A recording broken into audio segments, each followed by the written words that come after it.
12 December দুপুর আনুমানিক 2টা 25 মিনিটের সময় রাজধানীর পল্টন এলাকার বক্স কালভার্ট ডিআর টাওয়ারের সামনে মোটরসাইকেল আরোহী কতিপয় দুর্বৃত্ত ইনকিলাব মঞ্চের মুখপাত্র জনাব উসমান হাদির উপর ন্যাক্কারজনক হামলা চালায়। এতে তিনি গুরুতর আহত হয়ে বর্তমানে রাজধানীর একটি বেসরকারি হাসপাতালে চিকিৎসাধীন রয়েছেন। উক্ত ঘটনার পরপরই ঢাকা মেট্রোপলিটন পুলিশ হামলাকারীদের গ্রেফতারের জোর প্রচেষ্টা চালিয়ে যাচ্ছে। ঘটনাস্থলের সিসিটিভি ফুটেজ সংগ্রহ বিশ্লেষণ করে ইতিমধ্যে দুজন সন্দেহভাজন ব্যক্তিকে শনাক্ত করা হয়েছে।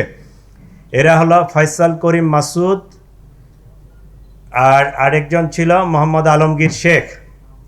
ঘটনার তদন্তে জানা যায় সন্দেহভাজন ব্যক্তিরা হেলমেট পরিহিত অবস্থায় ভিকটিম উসমান হাদিকে খুব কাছ থেকে গুলি করে।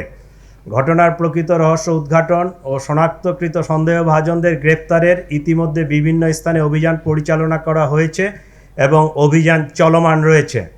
সন্দেহভাজন ব্যক্তিরা যেন সীমান্ত পার না হতে পারে সেজন্য তাদের পাসপোর্ট সংগ্রহ করে পাসপোর্ট ব্লক করে দেওয়া হয়েছে।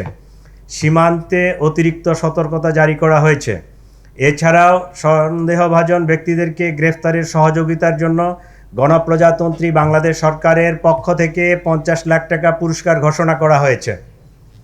ইতিমধ্যে শেরপুরের নলিতাবাড়ি এলাকায় অভিযান পরিচালনা করে সীমান্ত দিয়ে লোক পারাপার যারা করে এই জড়িত সন্দেহে আমরা 2 জনকে গ্রেফতার করতে সক্ষম হয়েছি, তাদেরকে নিয়ে আসছি।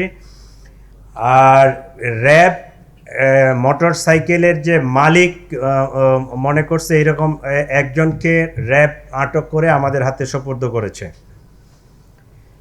প্রিয় সাংবাদিকবৃন্দ, চাঞ্চল্যকর এই ঘটনায় জড়িতদের গ্রেফতারে আমরা আন্তরিকভাবে কাজ করছি। আপনাদের মাধ্যমে সর্বসাধারণের নিকট অনুরোধ, আপনারা যদি কোনো তথ্য পেয়ে থাকেন নিকটস্থ পুলিশকে অথবা 999-এর মাধ্যমে পুলিশকে আপনারা জানাতে পারেন।